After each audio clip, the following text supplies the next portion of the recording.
kakanyisa enzarwa ya nyamnuka kajara omuri ntungamo district kandi orikujunaanwa eby'emishomo ningashi director of studies ahari akasinga center for higher education nateekateekwaho okuba yisira omukazi we Christine Komuhangi w'emyaka 33 nawe omushomesa ahari Kitwe Seed School omuri ntungamo district arikurebukaho misho g'omuramuzi Andrew Kabombo ahari Mbarara kakanyise amayisibo kwari kuteekateekwaho kuba yisira omukazi we ebiro 8 kwa kashatu 2023 obo bari omu maka gaabo omu Rushanje Bugamba omu Rwampara district.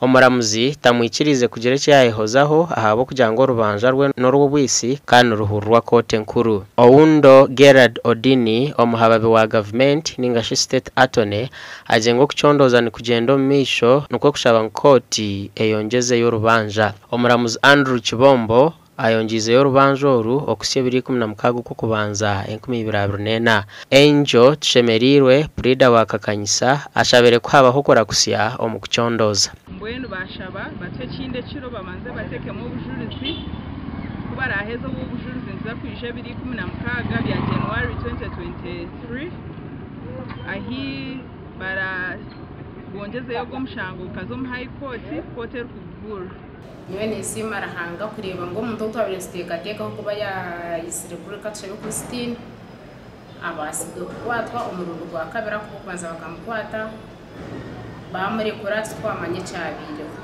Kooti ni yemwe yagarukire yasindika abantu 12 ahari rumanda okusya 2016 kubanza 2024 ahawo kushanga nibaguze butokoza bwongo omu town eyambarara gasha kwa Fred Turyakira Kabango.